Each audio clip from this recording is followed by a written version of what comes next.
नमस्कार दोस्तों, जय श्री कृष्ण। आप सभी को भागवत गीता के प्रथम अध्याय में स्वागत है। आशा है आप सभी पहले से और अच्छे होंगे।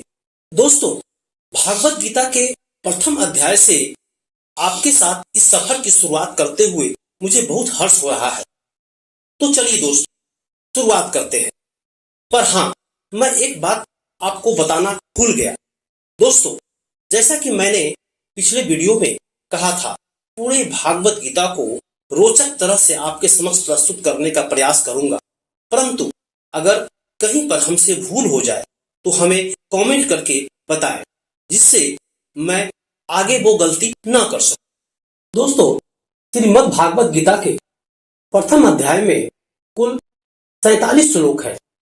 अपने वीडियो में मैं उन 47 श्लोकों को बारी बारी से पढ़ना उचित नहीं समझता, क्योंकि यह फिर बोरिंग हो जाएगा। इसलिए मैं इसे प्रसंग के रूप में बांटा है और पूरे प्रथम अध्याय को कई भागों में बांटा गया है और उन प्रत्येक भागों को रोचक बनाकर आपके समक्ष प्रस्तुत करने का प्रयास किया गया है। दोस्तों, भागवत गीता राजा धृतराष्ट्र और उसके मंत्री संजय के बीच हुए वार्तालाप से आरंभ होता है। चूंकि धृतराष्ट्र नेत्रहीन था, इसलिए वह व्यक्तिगत रूप से युद्ध में उपस्थित नहीं हो सका। अतः संजय उसे युद्ध भूमि पर घट रही घटनाओं का पूर्ण सजीव विवरण सुना रहा था। संजय महाभारत के प्रख्यात रचयिता वेद व्यास का शिष्य था। ऋषि वेद व्यास ऐसी चमत्कारिक शक्ति से संपन्न थे, जिससे वह दूर दूर तक घट रही घटनाओं को प्रत्यक्ष रूप से देखने में समर्थ थे। अपने गुरु की अनुकंपा से संजय ने दूरदृष्टि की दिव्य चमत्कारिक शक्ति प्राप्त की थी। इस प्रकार से वह युद्ध भूमि में घटित सभी घटनाओं को दूर से देख सका। दोस्तों, भागवत गीता के प्रथम अध्याय के पहले श्लोक में धृतराष्ट्र संजय से कहते हैं, हे संजय, कुरुक्षेत्र की पवित्र भूमि पर युद्ध करने की इच्छा से एकत्रित होने के पश्चात मेरे और पांडु पुत्रों ने क्या किया। राजा धृतराष्ट्र जन्म से नेत्रहीन होने के अतिरिक्त आध्यात्मिक ज्ञान से भी वंचित था। अपने पुत्रों के प्रति अथाह मोह के कारण वह सत्य पथ से भ्रमित हो गया था और पांडवों के नियोजित राज्याधिकार को हड़पना चाहता था। अपने भतीजों पांडव पुत्रों के प्रति उसने जो अन्याय किया था, उसका उसे भली भांति बोध था। इसी अपराध बोध के कारण वह युद्ध के परिणाम के संबंध में चिंतित था। इसलिए धृतराष्ट्र संजय से कुरुक्षेत्र की युद्ध भूमि, जहां युद्ध होने वाला था, की घटनाओं के संबंध में जानकारी ले रहा था। इस श्लोक में धृतराष्ट्र ने संजय से यह प्रश्न पूछा कि उसके और पांडव पुत्रों ने युद्ध भूमि में एकत्रित होने के पश्चात क्या किया। अब यह एकदम स्पष्ट था कि वे युद्ध भूमि में केवल युद्ध करने के उद्देश्य के लिए एकत्रित हुए, इसलिए यह स्वाभाविक ही था कि वे युद्ध करेंगे। धृतराष्ट्र को ऐसा प्रश्न करने की आवश्यकता क्यों पड़ी कि उन्होंने युद्ध भूमि में क्या किया।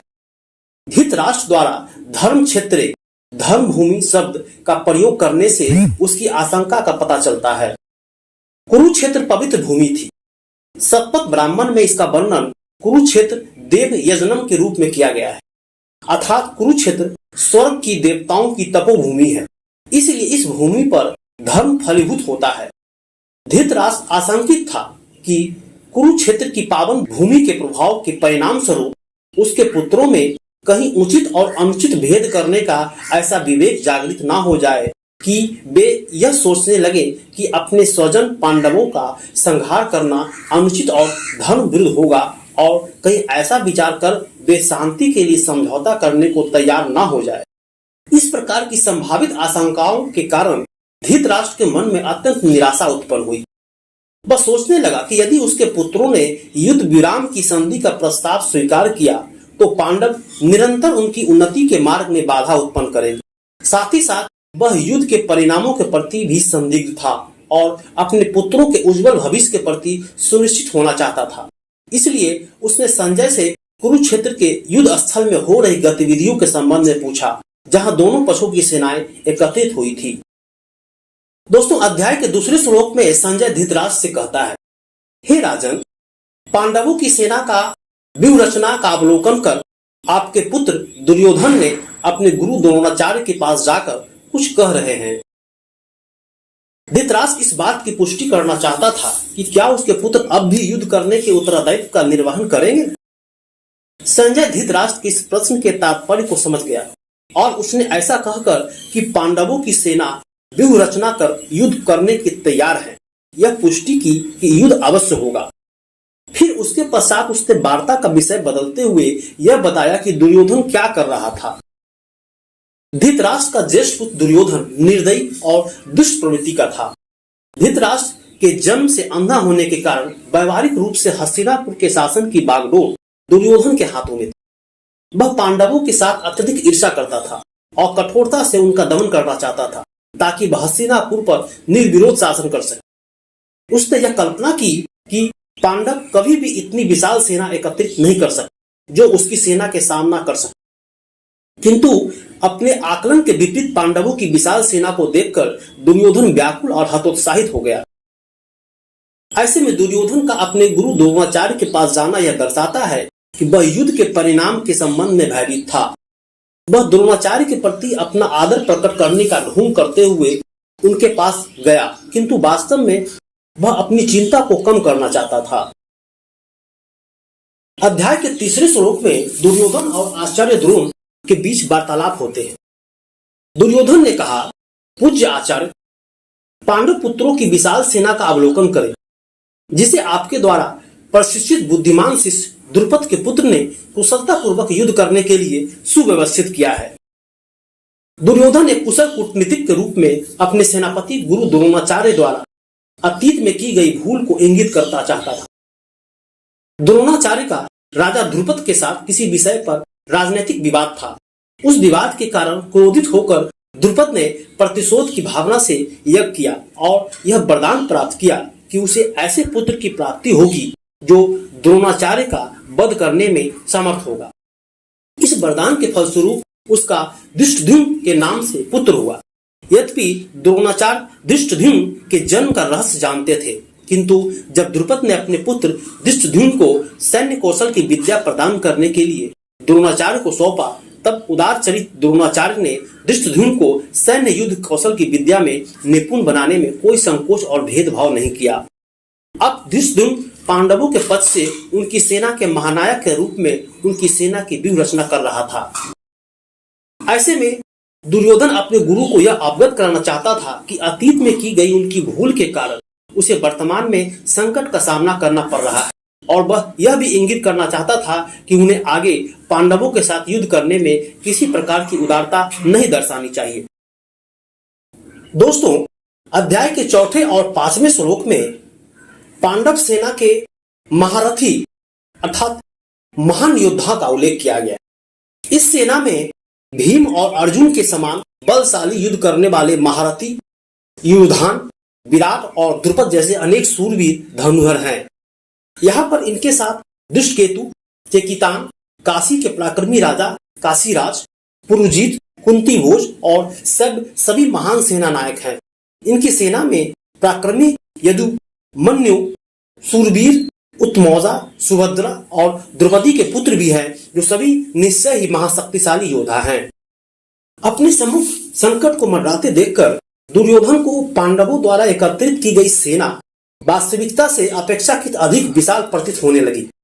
अपनी चिंता को व्यक्त करने के लिए दुर्योधन ने यह इंगित किया कि पांडव पक्ष की ओर से ऐसे योद्धा जो अकेले ही साधारण 10,000 योद्धा के साथ युद्ध करने के सामर्थ्य रखते हो, युद्ध करने के लिए उपस्थित हैं।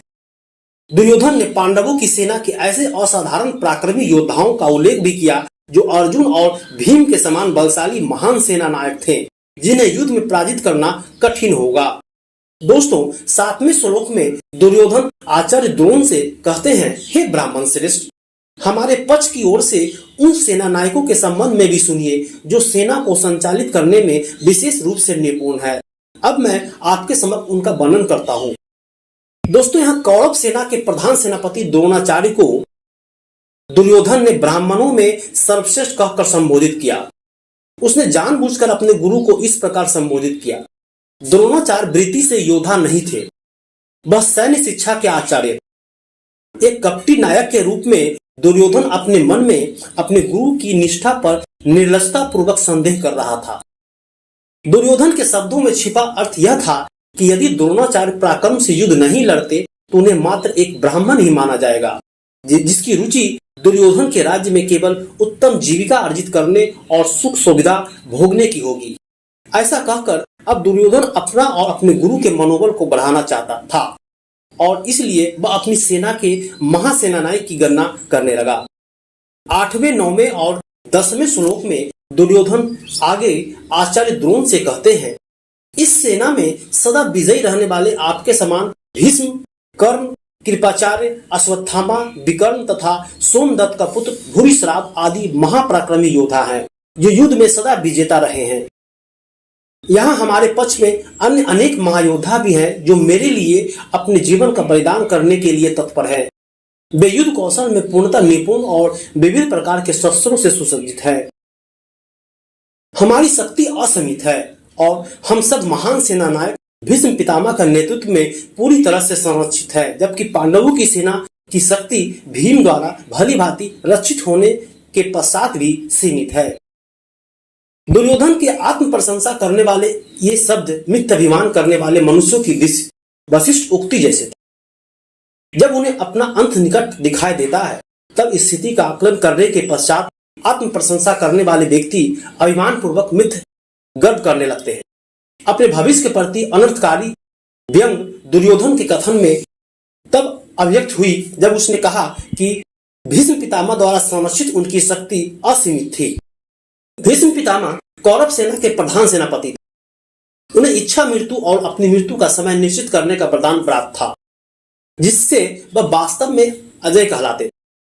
पांडव पक्ष की सेना भीम के संरक्षण में थी, जो दुर्योधन का जन्मजात शत्रु था। इसलिए दुर्योधन ने भीष्म के साथ भीम की अल्प शक्ति की तुलना की। भीष्म कौरव और पांडवों के पितामह थे और वे वस्तुतः दोनों पक्षों के कल्याण चाहते थे। पांडवों के प्रति करुणा भाव भीष्म पितामह को तन्मयता से युद्ध करने से रोकता था।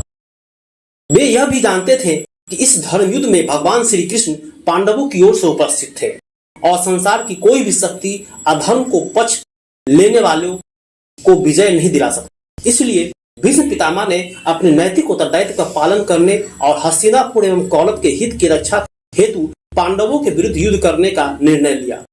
यह निर्णय भीष्म पितामह के व्यक्तित्व के विचित्र लक्षण को रेखांकित करता है। 11वें श्लोक में दुर्योधन कहते हैं, अतः मैं कौरव सेना के सभी योद्धागणों से आग्रह करता हूं कि सब अपने मोर्चे पर अडिग रहते हुए भीष्म पितामह की पूरी सहायता करें। दुर्योधन यह समझ गया था कि भीष्म पितामह मानसिक रूप से पांडवों के विरुद्ध आक्रांत होकर युद्ध लड़ने को इच्छुक नहीं है, जिसके कारण वे सैनिकों को वीरता उत्साह से युद्ध करने के लिए प्रेरित नहीं करेंगे। इसलिए उसने अपनी सेना के अन्य सेनानायकों से अपनी अपनी स्थिति पर अडिग रहने के साथ साथ चारों ओर से भीष्म पितामह की सुरक्षा का भी ध्यान रखने को कहा।